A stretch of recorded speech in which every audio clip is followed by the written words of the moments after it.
बांके बिहारी लाल की जय हो। अभी बड़ी सुंदर चर्चा आप सभी लोग श्रवण कर रहे थे मानस के माध्यम से। मानस क्या है? मानस क्या है? सभी बड़े प्रबुद्ध वर्ग के श्रोता बैठे हैं, इसलिए थोड़ा हम एक छोटा सा भाव, गहन भाव देने का प्रयास करेंगे। थोड़े ध्यान से सुनिएगा। मानस क्या है? मानस सिर्फ मनोरंजन का साधन नहीं है।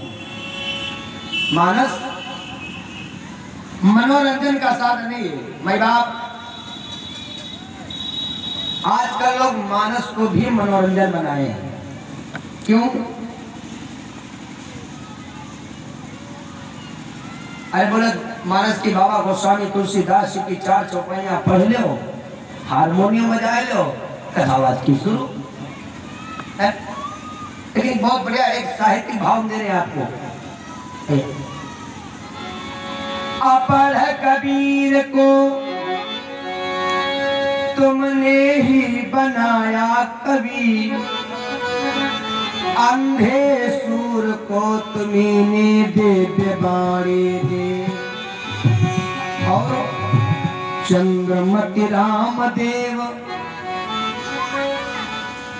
खुश हो बिहारी पर, हो कृपाल प्रभा प्रतिभासी मन मानी दे। और इतना नहीं, कल्पना प्रसाद को और निराला को नवीनता, लेकिन गद्य काव्य किसी को तो किसी को कहानी दी। किसी को गद्य काव्य दे दिया तो किसी को कहानी प्रदान कर दी। रामचरितमानस में जितनी चौपाइयां हैं, एक एक चौपाइया बाबा गोस्वामी तुलसीदास जी ने महामंत्र है, बाबा जी के द्वारा रचित है। सारे महामंत्र हैं। गोस्वामी जी कहते हैं, महामंत्रो जय जपत महेश, महामंत्र जय जपत महेश, महामंत्र जय जपत महेश,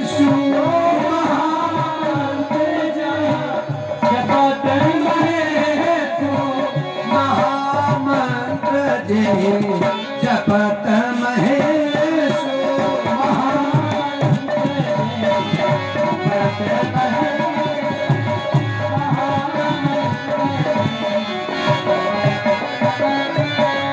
जय जपत महामंत्र है, लेकिन महामंत्र को महामंत्र की तरह अगर सुना जाए तब हमारा और आपका कल्याण होगा। हम पीले वस्त्र पहन ले, मस्तक में चंदन लगा ले, और मंगल भवन अमंगलहारी का अर्थों न जाने सरकार है। बोला मानस पढ़े कोई लाभ है? खाए कोई लाभ?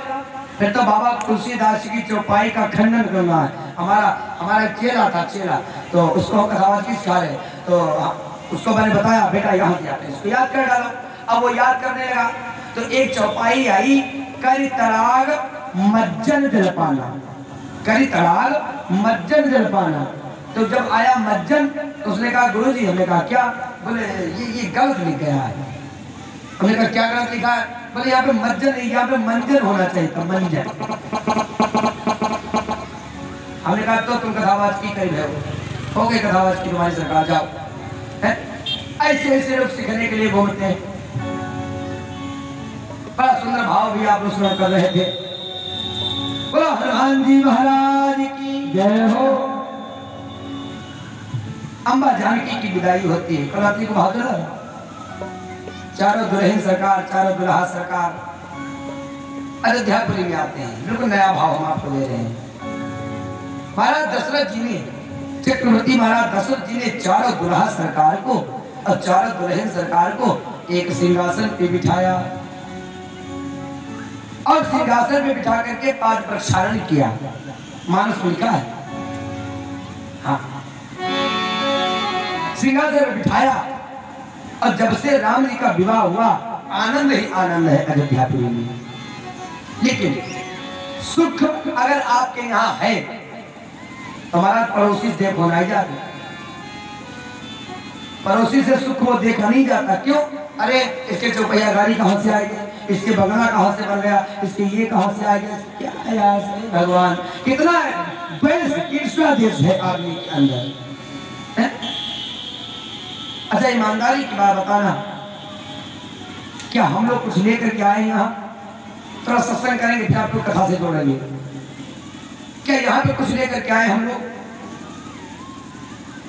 भाई बाप कुछ लेकर के नहीं आए, अब ना तो कुछ लेकर के जाएंगे, फिर भी हम पकड़े बैठे ये सब हमारा है, ये सब हमारा है, परिवार हमारा है, पत्नी हमारी है, बीवी हमारे, बच्चे हमारे हैं, गांव हमारा है। क्या ये सब आपके साथ में जाएगा? जाने वाला है, सब यही छूट जाएगा।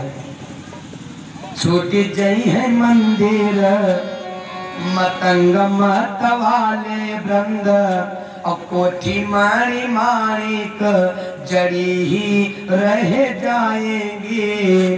तेरे तोप खाने माल खाने ना चलेंगे, संघ सेना चतुरंगी में खड़ी ही रह जाएगी। और जा दिन तू जलेगो उतासन की ज्वाला बीच, तो ये बाला चित्तशाला में खड़ी ही रह जाएंगे। सब यही छूट जाएगा सरकार, फिर हम काहे के चक्कर में पड़े। ठाकुर साहब 1 साल बाद मुलाकात हुई रही, दर्शन मिला, 1 साल हो गया यही मुलाकात हुई थी है? सब यही छूट जाएगा, फिर काहे को चक्कर में पड़े हुआ। अच्छा फिर एक बात बताओ, ईमानदारी से बोलना, फिर जब यही सब छूट जाएगा, जब दुनिया में कुछ है ये नहीं, फिर दुनिया में सत्य क्या है? सत्य क्या है? हमने बाबा रहीमदास जी से पूछा कि दुनिया में सत्य क्या है? बोले साज बराबर तप नहीं, झूठ बराबर पाप, जाके हृदय साच है, आके हृदय। लेकिन तो संतुष्टि नहीं मिली, बताया तो जवाब दिया, लेकिन हमें संतुष्टि नहीं मिली। तो हमने पूछा बाबा गोस्वामी तुलसीदास जी से कि सत्य क्या है दुनिया में? ध्यान से सुनिएगा, दुनिया में सत्य क्या है? बोले सत्यम रयात प्रियम रयात न रयात सत्य प्रेम। अरे महाराज फिर सत्य क्या है? जो बताया कि सत्य ही सत्य है, सत्य बोलो, बोलते तो सत्य है लेकिन संतुष्टि नहीं मिली। फिर हमने और पता लगाया कि सत्य क्या है, तो हमसे किसी ने कहा सत्य जहां पर आनंद की प्राप्ति हो जाए वहां पर सत्य मिल जाता है। हमने कहा आनंद की प्राप्ति मिल जाए वहां पर सत्य मिल जाता है, वही सत्य है। जहां पे आनंद मिल जाए वहीं पर सत्य है। कोई दिमाग में बात उतनी नहीं क्या? जैसे एक पागल पथिक है, एक पागल पथिक आनंद की खोज में निकला। आनंद की खोज में, आनंद क्या है? बोले सो आनंद सिंधु हाँ आसे सी करते त्रैलोक सुखासे। फिर आनंद की खोज में निकला, लेकिन आनंद कहाँ मिलेगा? आपके ग्राम धोधी से चलता है, इधर सीतापुर तक जाता है, इधर घूमते हुए लखीमपुर होते हुए लहरपुर होते हुए आपके ही गांव में आ जाता है सरकार, लेकिन उसे आनंद नहीं मिलता है। फिर आनंद कहाँ है? गांव में आनंद है नहीं, आपके परिवार में नहीं है। फिर आनंद कहाँ है? गांव में नहीं है, संसार में नहीं है, तीर्थों में नहीं है आनंद। फिर आनंद है कहाँ? आनंद कहाँ है जानते हो? उस पथिक के पांव में छाले पड़ गए, चलते चलते आनंद को ढूंढते ढूंढते आनंद नहीं मिला। हाँ आनंद तो नहीं मिला, लेकिन एक सज्जन पुरुष मिल गए। कौन? जिनको हम सभी लोग कहते हैं संत भगवान की जय हो। संत भगवान मिल गए, बोले पागल पथिक तू क्यों परेशान है, किस लिए भटक रहा है? तो उसने कहा महात्मन मैं आनंद की प्राप्ति करना चाहता हूँ, मैं आनंद को ढूंढ रहा हूँ, ये आनंद कहाँ है? राजा दशरथ को क्या प्राप्त हुआ? दशरथ पुत्र जन्म सुनिकाना, दशरथ पुत्र जन्म सुनिकाना, मानव ब्रह्मानंद समाना, मानव ब्रह्मानंद समाना। दशरथ जी को ब्रह्मानंद की प्राप्ति हुई। आनंद तो नीचे की श्रेणी है, उसके ऊपर परमानंद और उसके ऊपर ब्रह्मानंद। दशरथ जी को भी ब्रह्मानंद की प्राप्ति हुई, लेकिन इसको हमें और आपको आनंद की प्राप्ति कहां से होगी? तब संत ने बताया कि अगर तुम्हें आनंद की प्राप्ति करना है, अगर आनंद की प्राप्ति करना है तो आपको केवल कहीं भटकने की आवश्यकता नहीं है। फिर कहा जाए का आनंद तो स्वयं तुम्हारे अंदर ही है। आनंद को बाहर जगत में नहीं ढूंढ सकते हमारा। कहा है? आनंद हमारे अंदर है। पर ढूंढ करके तो देखो, मिलेगा आपको आनंद। जब आनंद की प्राप्ति हो जाएगी तब तुमको सत्य स्वयं पता चल जाएगा कि दुनिया में सत्य क्या है। अच्छा लगाओ जरा विचार और गणित कि दुनिया में सत्य क्या है। भाई जो टकालावादी हो वही तो सत्य है। हम आपको हास्य की तरफ नहीं ले चले, हम बिल्कुल एक एक चुनिंदा पॉइंट एक भाव दे रहे हैं। क्यों? प्रभुत्व वर्ग के श्रोता बैठे हैं, समय कम है। फिर सत्य क्या दुनिया में? भाई संसार था, बोलो था, पता नहीं। माता क्या संसार था पता नहीं, रहेगा पता नहीं, सिर्फ है इसलिए सत्य नहीं है। शरीर था, ठाकुर साहब शरीर था पता नहीं, रहेगा पता नहीं, सिर्फ है इसलिए सत्य नहीं है। पैसा था पता नहीं, रहेगा पता नहीं, सिर्फ है इसलिए सत्य नहीं है। फिर सत्य क्या है? बालापन में बताया गया कि धराधाम सत्य है, जवानी में बताया गया कि अर्थ काम सत्य है। पिंजरे का पंछी जब पिंजरे को छोड़ चला तो अंत में बताया गया कि राम नाम सत्य है। बोलो राम नाम अंत में बताया गया कि राम नाम सत्य है। अच्छा ये अंत में क्यों बताया गया कि राम नाम सत्य है? माना कि आपके गांव में किसी बालक का विवाह होता, आप बारात जाते और आप सब गाना गाते बारात में, अब आप बारात के पीछे खड़े हो जाते और पीछे अपना गाना शुरू कर देते, राम नाम सत्य है, सत्य बोलो मुक्त है, राम नाम सत्य है, सत्य बोलो। बताओ बाराती तुम्हारा क्या हाल करते हैं? स्वागत सम्मान होता ना? आप कहते पंडित जी आए थे, उन्होंने हमको बताया था राम नाम सत्य है, इसलिए हम सत्य गा रहे थे।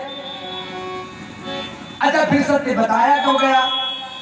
आपको जब चार कांधों के ऊपर चौपहिया वाहन पे लेटार के लिए चलते हैं, हम तो कहते हैं भाई बाप अगर राम नाम बोलना है तो अभी बोल लो बिटिया, ए बहन अभी बोल लो।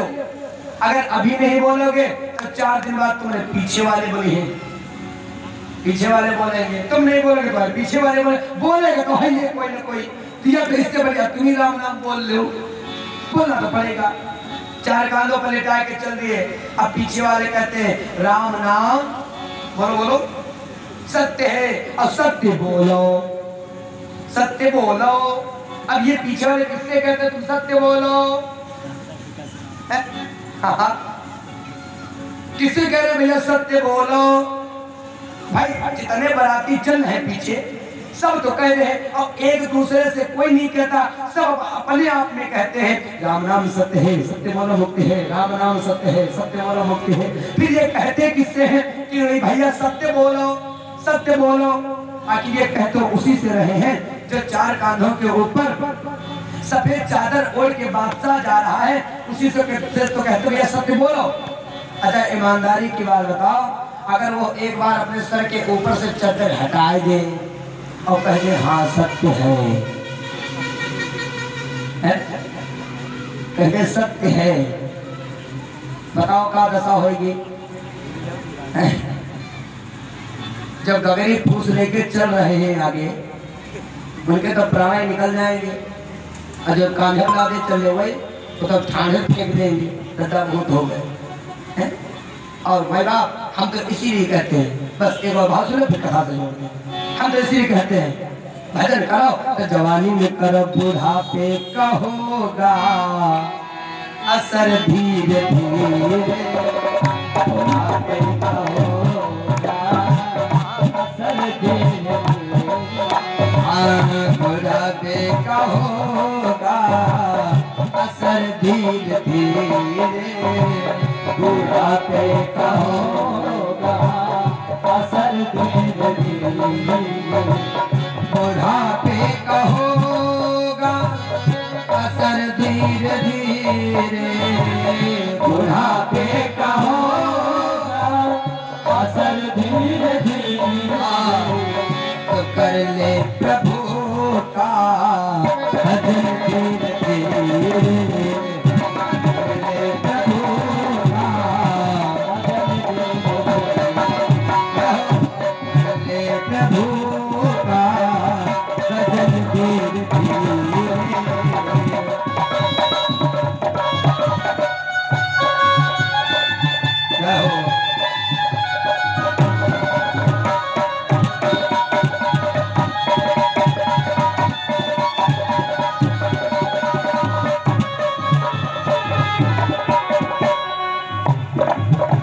Oh